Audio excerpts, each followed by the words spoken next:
Good afternoon, everyone. So,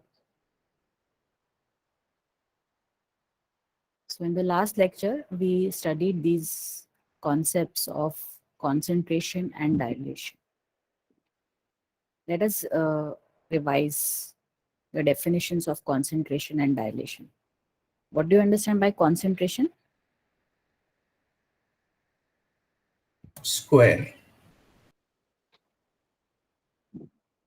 Square of membership, right? Mu square, right? That is concentration. And what about dilation? Mu raised to half. So if there is a fuzzy set tall and you want to find out using this fuzzy set, the fuzzy set very tall, which operation will you perform? Concentration. Concentration.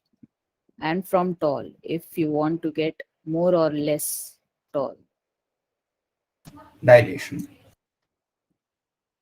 right? Perfect. Okay. So that was about concentration and dilation.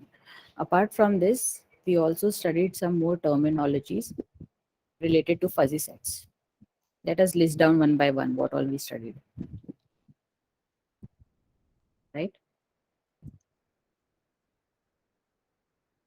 So what was the first thing? Recollect crossover points. What are crossover points?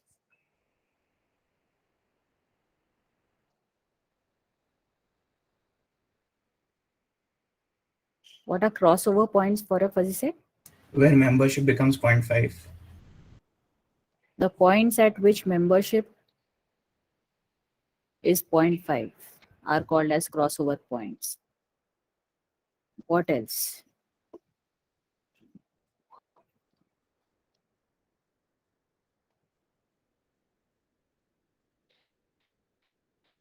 What else did we study?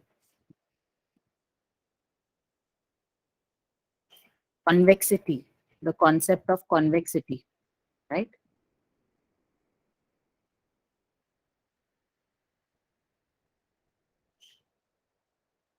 What do you understand by a convex fuzzy set? There is one mathematical definition and there is one geometric way of visualizing it using the graph. Using the graph, how do you identify that it is a convex fuzzy set? There is no dip, like it's always going down. If there is a Even dip, then there should be no rise, yes, yes, yes. right?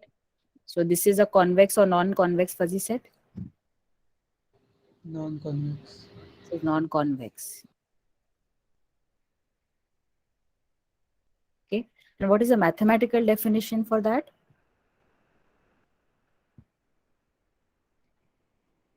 Given 2 points, x1 and x2, okay, belonging to this universe of points that you're considering for forming the fuzzy set.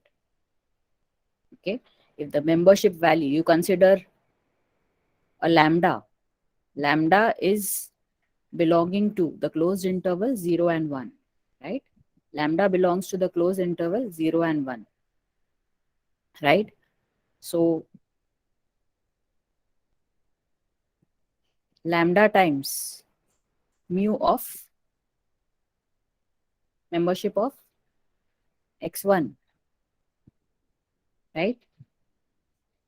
Plus 1 minus lambda times membership of x2, right? Or no?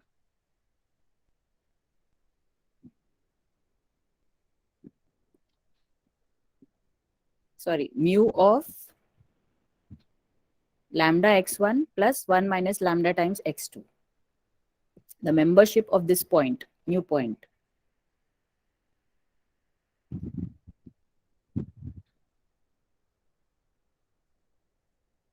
Yeah.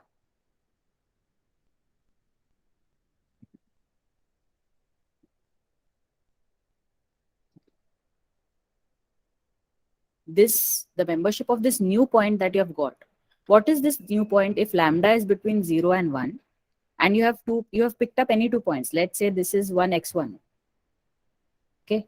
What is the membership of this? It is this point, right? This is mu. Okay.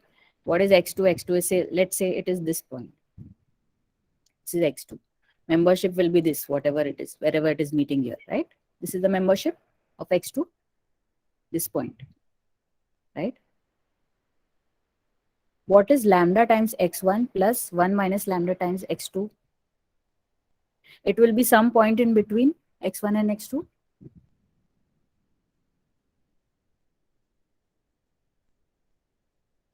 Lambda times x1 plus 1 minus lambda times x2 will be some point in between x1 and x2. Okay. So if this particular point, any point which is there in between, any point, okay, if that particular point's membership, if it is greater than or equal to the minimum of the membership values of x1 and x2, if it is greater than or equal to the minimum or the membership values of x1 and x2, then this fuzzy set is said to be convex. Okay, that means for all points that you take in between x1 and x2, if this condition holds, then only that set is said to be convex. If for any particular point you find that this condition is not true, then it means that the fuzzy set is non-convex. Okay, so you can easily see that for any point that you take, some point that you take here, okay, it is not. So this is the membership of this x1, right? This particular value is a membership of x1, and this particular value is a membership of x2. So if I take some point, okay, that has to be in between, that has to be greater than that particular point's membership value has to be greater than the minimum of the membership values of x1 and x2. Okay, so you can see that in this particular case, there'll be some point which is not following this condition. Yes or no? Ma'am, can you specify which point? Because that dip can be above that line ना, x2 का जो membership है उससे ऊपर dip हो सकता है. In that case तो नहीं होगा ना.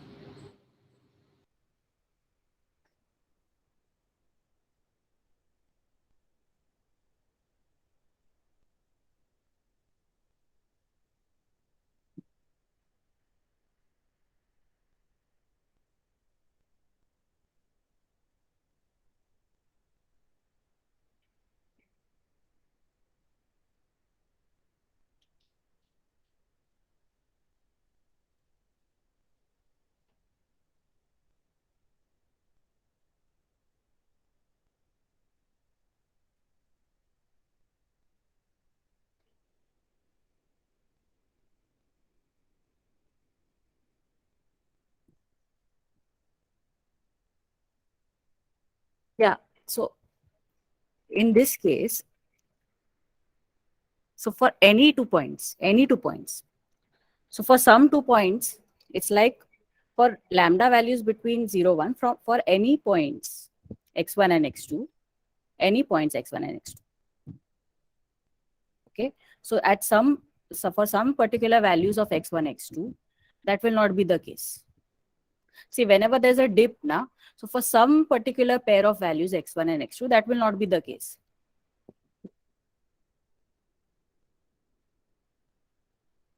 Yes or no? Yes, ma'am, got it. It is not that for any, it's like any means all. Okay, any means all in this case. So that is why whenever there's a dip and there's a rise, that tells you that it is a non-convex fuzzy set. Are you getting it? It's not like I consider like any two values. It's for all particular pairs of values that I check. And if I find such a case, then in that case, it is non-convex. That is why it will not hold. Now it is fine? Yes, ma'am. Yeah. So in general, so whenever you are looking at the landscape or the membership function of the fuzzy set, then you have to check for if there's a dip, something like this. I showed you other diagrams as well. There will, that fuzzy set will be non-convex. Otherwise, it will be convex. Okay. Next,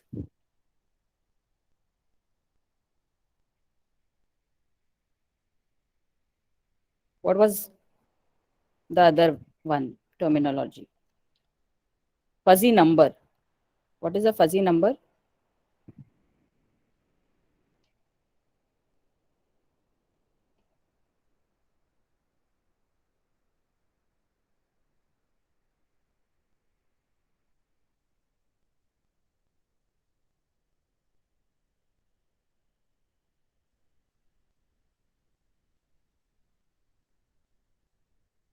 What is a fuzzy number?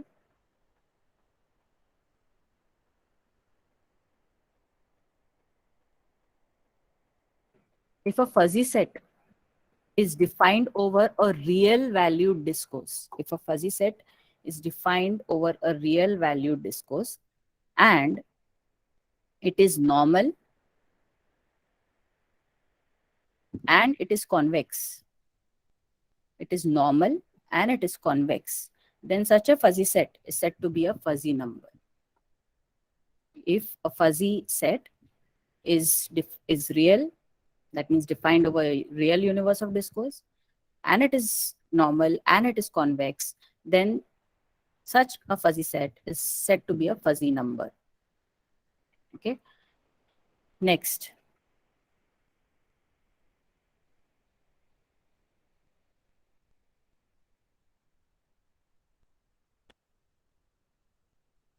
bandwidth or width of a fuzzy set. Do you recollect width? What is the width of a fuzzy set?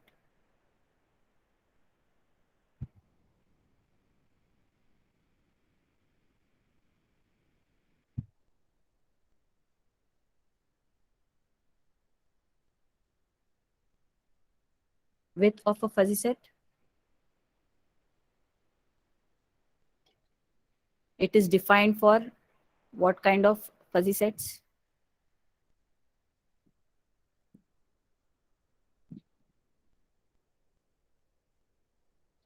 The distance between the two crossover points. The distance between the two crossover points is said to be the width of the fuzzy set. Okay. And crossover points, that means mu x1 is equal to mu x2 is equal to 0.5. Okay. So the distance between two crossover points is said to be the width of a fuzzy set. Right? Next. Symmetric fuzzy set.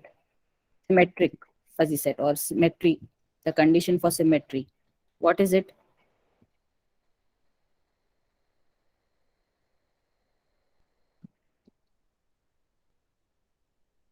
Graphically, very simple.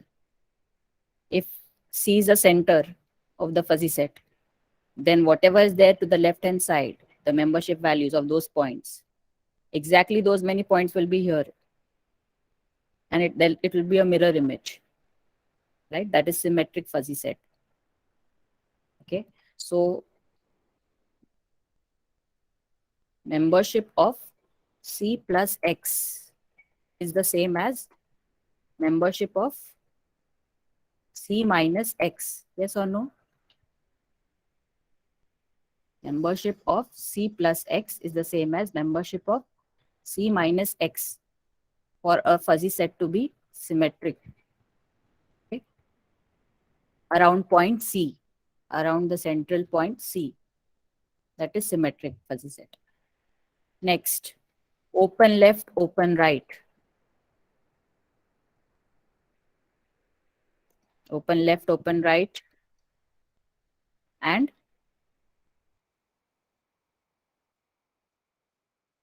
and what? Closed membership functions. Open left, open right, and closed membership functions, right? This is open left, right? This is open right, and this is closed membership function. Everyone recollects this? Open left, open right, right? All this we had discussed. These were the terminology that we had discussed. Fine. So let us move ahead.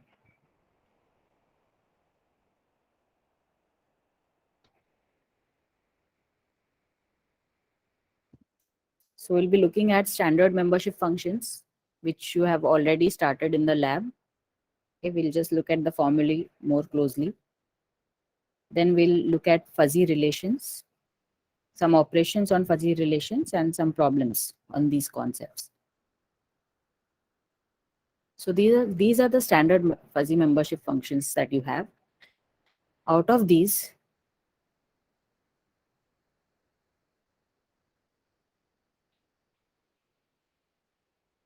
the first four are piecewise linear, and these three are non-linear. Okay. So some of these we have used also for modeling the fuzzy sets earlier. So the first one is called the increasing MF or the T function. It is also called as a T function. The increasing membership function is also called as a T function, and it is specified by two parameters, A and B. Okay, it's a two-parameter function. So, of course, below A, everything is 0. From A to B, the membership value, the T value or the membership value is the equation of this line, increasing line, right? And beyond B, it is 1, right? So this is an increasing slope, right? So the equation of this line actually you have to use to find out this. It is x minus a divided by b minus a, right? It's increasing. It's a positive slope, right? On similar lines, we have the next function, which is the opposite of this, that is decreasing MF or the L function. It is called the L function. Okay. So this particular MF, again, two parameter function, it has the decreasing slope. So it will be b minus x divided by b minus a, right? The equation of that line. B minus, this is falling, right? So b minus x divided by b minus a. You can easily derive actually this equation. If you know how to write the equation of a line, you can easily derive this equation. Yes or no? Everyone is clear about this, huh? This is basic math. Next is triangular MF. The triangular MF is specified by three parameters, A, B, C, because there is an increasing slope and there is a decreasing slope. Okay.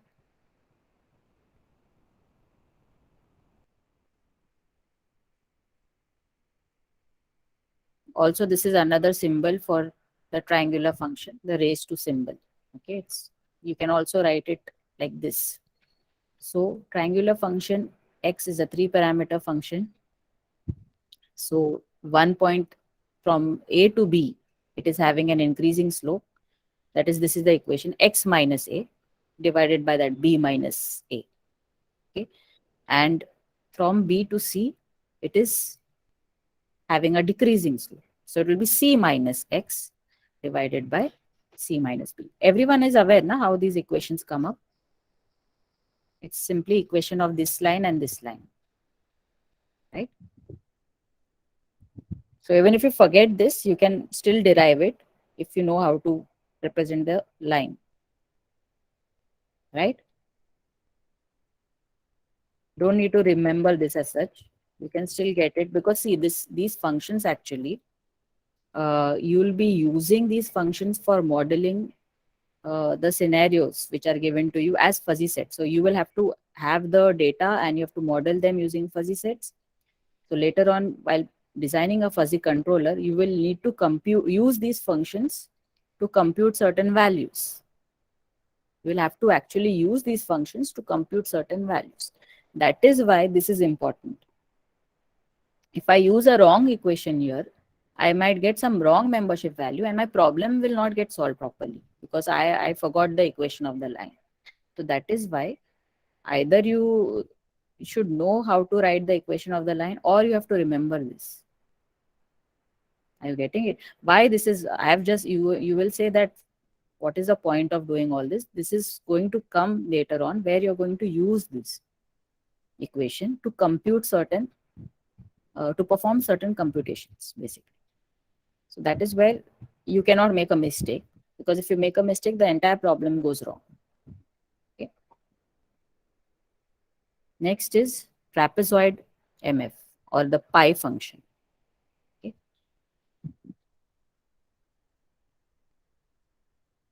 So it is 4 parameters.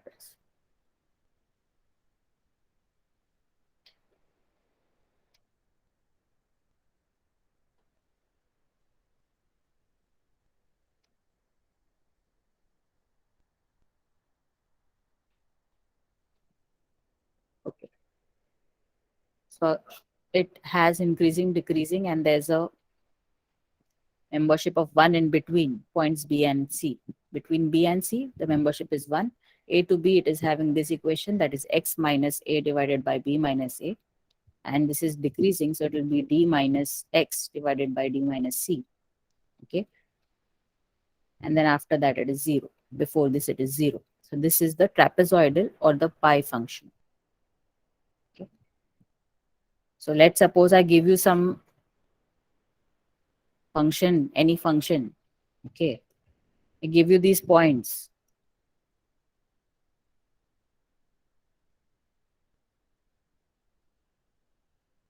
Okay. And I ask you randomly, what is the membership value of point, I give you this. This is 1. Highest is 1. Fine. What is the membership value of point 15 or 17? So I have to see which range it is lying, right? So it's lying in this range, 10 to 20. So I have to use the equation of this line to compute the membership value of 0.17. Are you getting it? This kind of a computation you need to make.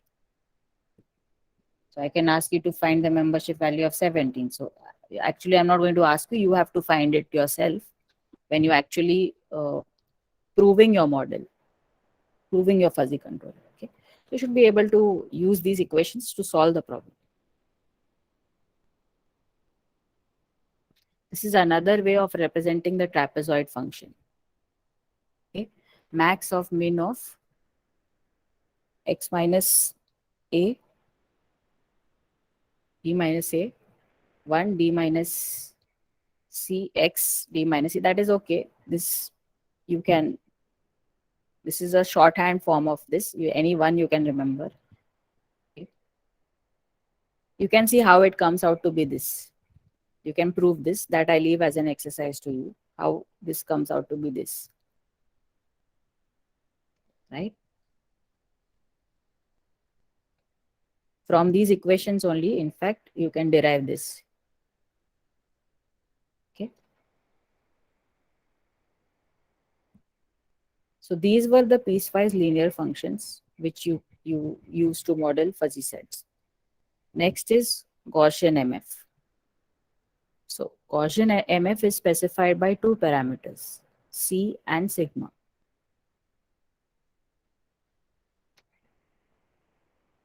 So Gaussian, this is the equation for the Gaussian function, e raised to minus half x minus c by sigma the whole square. Now what is the c and sigma? That is clear in this particular graph.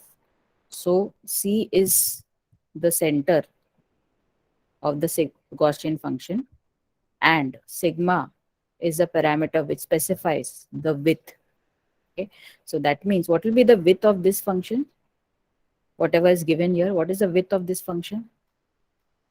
You studied the definition of width, na? What is width? Width of a fuzzy set? 40, 70 minus 30. Exactly. So this specifies the width. That means this is half the width actually. Sigma is half the width, actual width of the fuzzy set. So you double it up, you will get the width of the fuzzy set, right? 22 is 40. So 40 is the width of this fuzzy set. Okay. So C represents the MF center and sigma determines the MF's width. That is the Gaussian function. Next is the generalized Bell function or the Cauchy function, membership function. Okay. Also called as Bell curve. Okay. It is having 3 parameters. So the Gaussian function was having only 2 parameters. This is having 3 parameters. Okay, A, B, C. So it is 1 plus x minus c by a raised to 2b. Okay, 1 over 1 plus. Okay.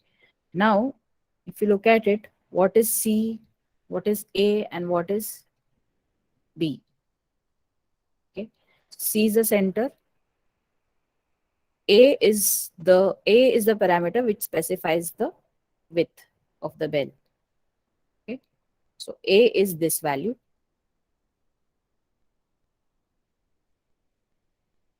A is this, right? And what is b? B determines the slope at the crossover points.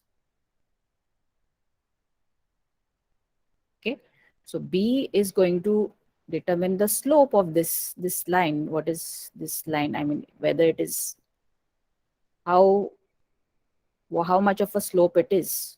That is what B is going to decide. Okay. So what is the difference between these two? Both look like a bell, right?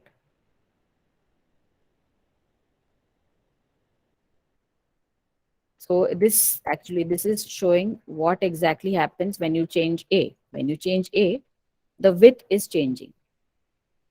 As you're increasing A, it will become more broader, wider, right?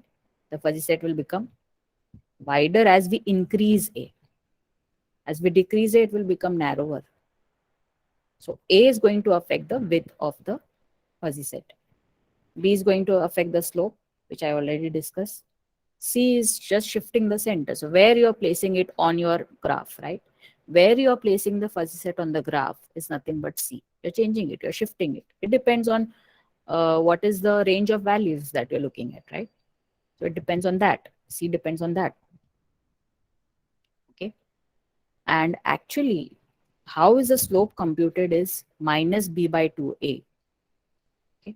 So, of course, this also affects it, but if you keep your a as constant, then it is directly proportion to this minus b by 2a. If this is a constant, if the width is constant, then the slope depends on this b. Okay, so that is how you compute the slope. Minus b by 2a is the slope of this particular line.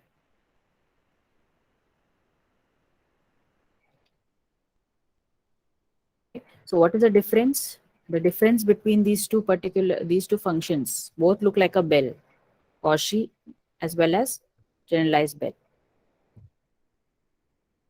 The difference is it is having more freedom, more degrees of freedom. Which one? The generalized bell membership function has more degrees of freedom. In case of Cauchy MF, you just have 2 parameters, right? C and sigma. Okay, so if you want to adjust the steepness at the crossover point, you have to make it more slanting, or you have to make it more steeper. Then in that case, you go for which function? Generalized Bell MF. Okay, and if you don't want that kind of freedom, then you can go for Cauchy MF.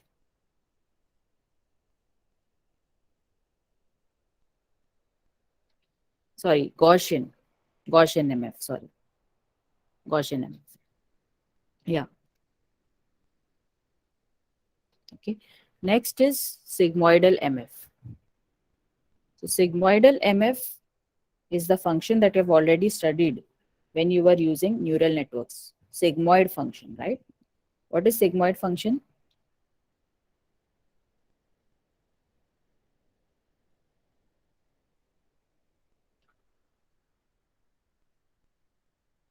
One upon one plus e raised to minus x. 1 upon 1 plus e raised to minus x you have studied. Okay. But now there is something else here. There's an a and there is c. Okay. Actually, there is some lambda associated with this. Okay. Now, what is this a and c? In the case of the sigmoid function that we use, okay, standard function that we use in case of neural networks, that lambda value or the a value is 1, right? It is 1. And this minus c that you're writing, this actually determines the center. The c determines the center. So it is 0. So you know your sigmoid function, how does it look on the graph? This one, this particular sigmoid function. E raised to 1, 1 upon 1 plus e raised to minus x. It would end up become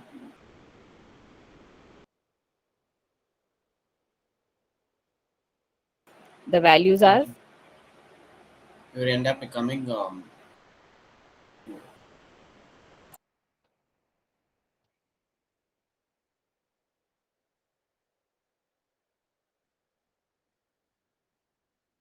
this is which one? Bipolar or unipolar? This is bipolar, unipolar. It has to be unipolar, no? Yes or no? If you're using it for modeling an MF, it has to be positive values, right? Membership values are positive. See, in case of bipolar sigmoid, what happens? You know, that is something else. 2 upon 1 plus e raised to minus x minus 1. Right? So the graph looks like this. Yes or no? Do you recollect? This is minus Yes. 1. This is minus 1. This is plus 1. This is 0. Right? Such a function I cannot use for modeling a fuzzy set because it is having negative values na, for some range, which is not what I want. My membership values are positive. They are strictly between 0 and 1. Right? So I cannot use this function. So of course it is the unipolar function which we are talking about. So it is this kind. The range is between 0 and 1. Right? The membership values, the function in fact gives you a value between 0 and 1. Everything it just scales between this range 0 to 1. Yes or no? This is how it looks like. Now the same function, actually this is a special form of this function. Same function is a specialized case of this function. A is equal to 1, C is equal to 0. Yes or no? C is equal to 0. It determines the center.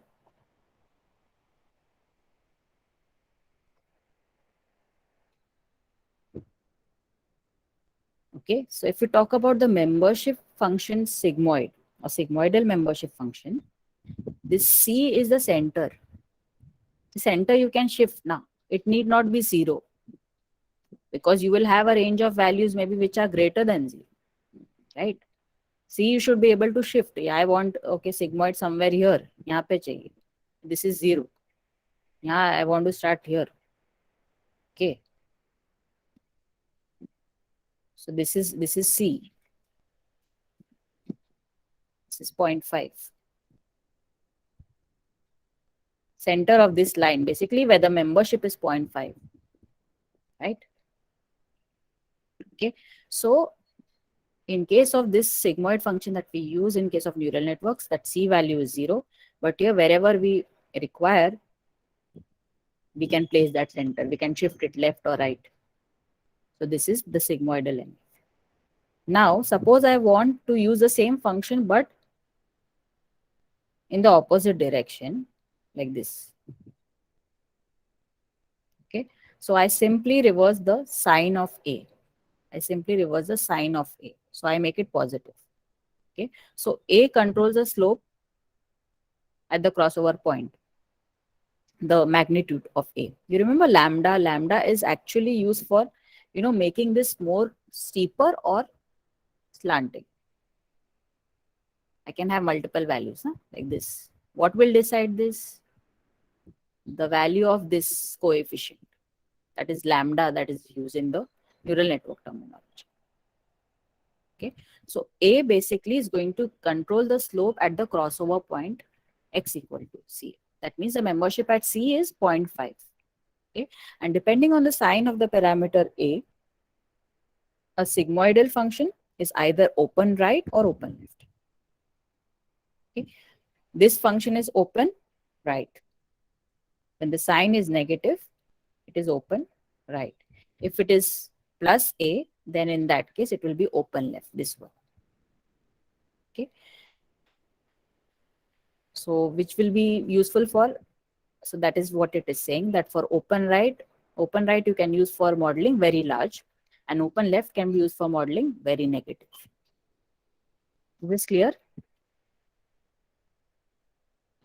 Ma'am, can we find the bandwidth in this membership function, because there is only one point which has 0.5 MF, right? No, it is bandwidth is for closed sets only. Okay. And what is the formula for slope in this case? Slope, okay, it's missing. I'll have to check. I don't have it right now. I'll have to check that. I'll send it to you, whatever it is. Okay. I think it's a magnitude of A, which in this case, it is directly the magnitude of A, but I will need to check it once. It's directly the magnitude of A, because when we use different values of lambda, 1, 3, 5, when you increase, this slope also changes. But I'll still confirm it and let you know what exactly it is. Okay. The exact equation. Next, fuzzy relations. Okay. So fuzzy relations are basically 2D fuzzy sets. Okay. They are 2D fuzzy sets or ND fuzzy sets, which are defined over multiple universes of discourse. Okay. So if you have certain fuzzy sets which are certain universes which you are considering, and you want to combine them together into fuzzy relations, so you have to establish some relationship between these values in different universes. Okay. Then you can form a fuzzy relation. Okay. So fuzzy relation by definition is you have to form a set of tuples where each tuple is an ordered pair. Okay. So you have to consider UV kind of, I mean, if you're talking about 2D fuzzy relation, then in that case, you have to consider two different universes, U and V. And for each pair of values UV inside these universes, you have a membership. So similar fuzzy relation we have already seen. We have combined two fuzzy sets into a single relation. How did we do that? Which operation we perform?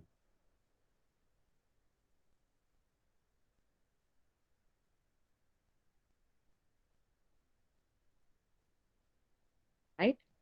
Using Cartesian product, we converted these two fuzzy sets into a fuzzy relation. Okay. So it's basically, if we are forming 2D relations, then we have to consider pairs of UV values. One value from you, one value from me, one value from you, the other from me. Okay. So it's a 2D or a binary fuzzy relation that you have on U cross V. Okay. If it is continuous, then the notation says you put this integral sign to define it. And if it is discrete, then you put this summation sign. This is just a notation. If the universes are continuous, then you use these two, the integral symbol. And if the universes are discrete, then you use the summation symbol. Okay.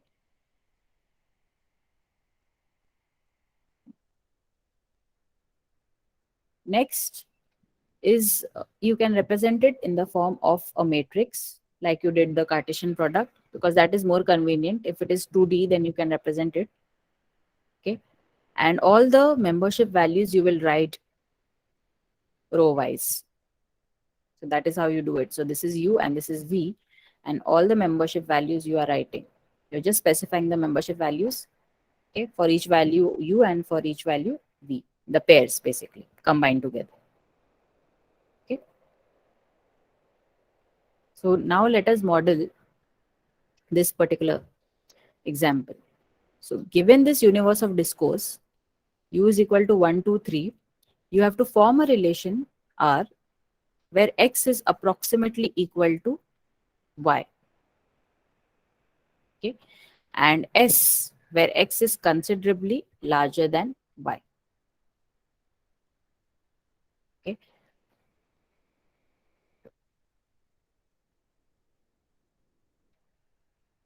So two relations. First, let us model this and then we'll model this.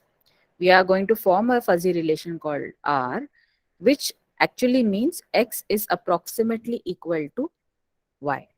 Okay. On this universe U, and this second one is on V. V is 1, 2, 3, 4. Okay. Let us do it one by one. So first one is X is approximately equal to Y.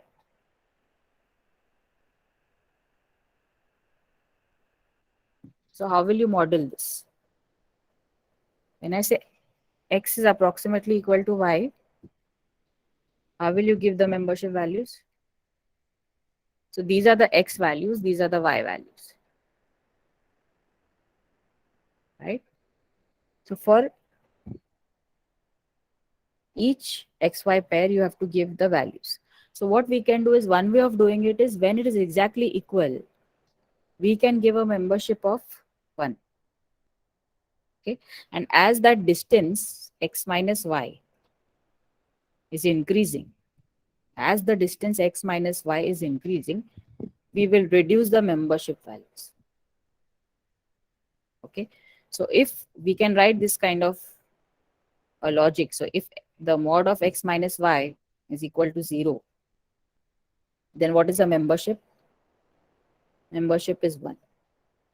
If mod of X minus Y is equal to 1, what will be the membership?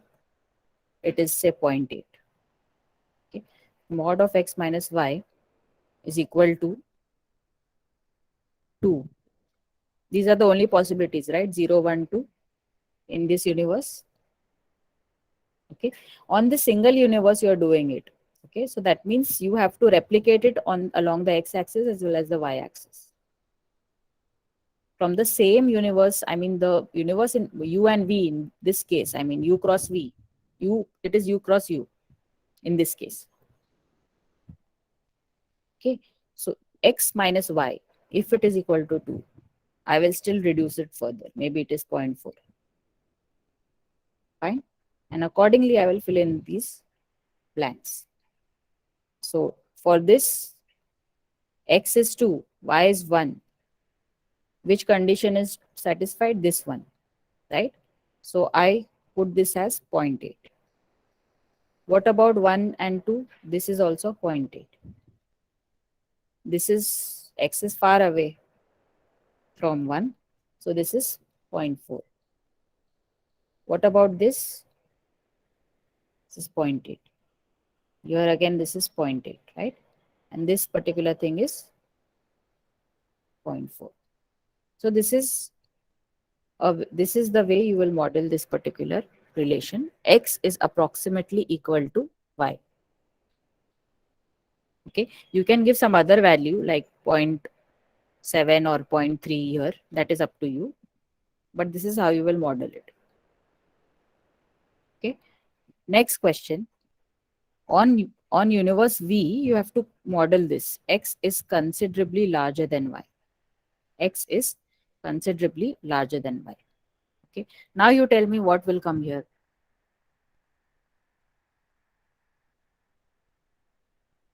X values are 1, 2, 3, 4. Y values are also 1, 2, 3, 4 because they are drawn from the same universe.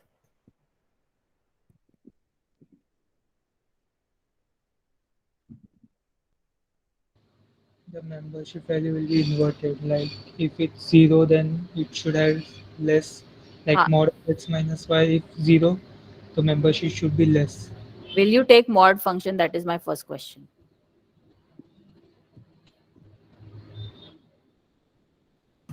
No. No, you will not take, right? Because the other question was different. That was X was approximately equal to Y. Okay. This is X is larger than Y. X is considerably larger than Y. Okay. So I will not write mod of X minus Y, but I will write X minus Y. If it is positive, X minus Y can be 3, it can be 2, can be 1, can be 0. Right? Accordingly, I will put. So highest is 3. Highest possible difference is 3. So for wherever this difference X minus Y in this order, in this order, if it is 3, I will give 1. Then I might reduce it. Okay. Then I might reduce it further. Yes or no? What about when X becomes negative? X minus Y becomes negative. It will become, no? X minus Y is less than 0. Then I can put it as 0. Again, I can increase. Again, I can still decrease. So this will be from 1 to 0.8, 0.6, 0.4. Then again, the same fashion, I can decrease and bring it down to 0. Are you getting it? But intuitively and logically, it has to be correct. Logically, it has to be correct, no? Whatever you write. The values can be anything, but the values have to decrease and then finally become 0 or still decrease. Okay, both are correct, but I cannot have something like mod of X minus Y. If I say mod of X minus Y, then it is wrong. Right? So with this, let us fill the table. So X minus Y is 3. Which one? X minus Y is 3, right? So that is 1. Yes or no? Where else? X minus Y, only one value, 4 minus 1. Next, 4 minus 2, right? 4 minus 2. 4 minus 2 is 2. 4 minus 3 is 1. And 4 minus 4 is 0. Correct? 3 minus 1. 3 minus 1 is 2. For 2, we have said it is 0.8. 3 minus 2 is 1, it is 0.6. 3 minus 3 is 0, 0.4. 3 minus 4.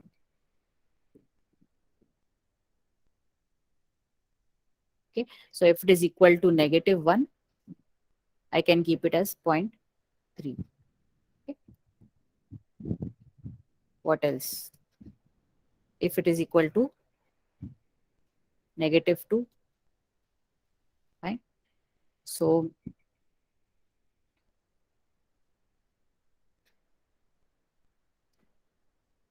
right. So yeah, 2 minus 1 is positive 1, which is 0.6. 2 minus 2 is 0, 0.4. 2 minus 3. Like that, you have to fill the table. Are you getting it? Everyone is getting this?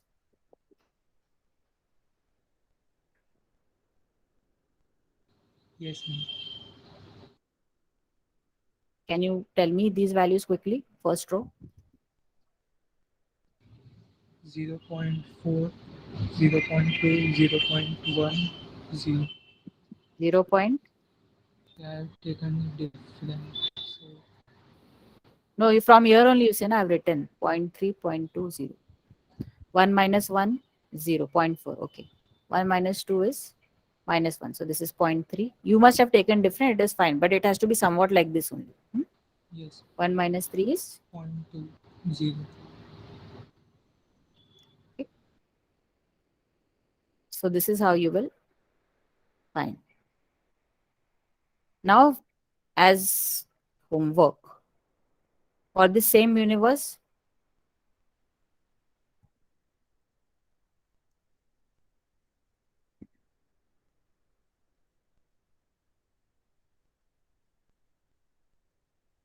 okay, this is homework. Try this, okay, similar lines. I will give you a couple of problems on classroom. You solve them also apart from these. Okay, maybe if you are not able to do them, we'll discuss in the next lecture. Fine. Just get a hand on these problems. Next, we have the operations on fuzzy relations. Okay, we are almost done with the time. So I'll stop now and we'll continue with the operations because the operations on fuzzy relations are not that simple. Some different operations are there. In union and intersection is there, which is similar to fuzzy sets. But you have projection and cylindrical extension, which are new operations. Okay, so we'll discuss them all together in the next lecture.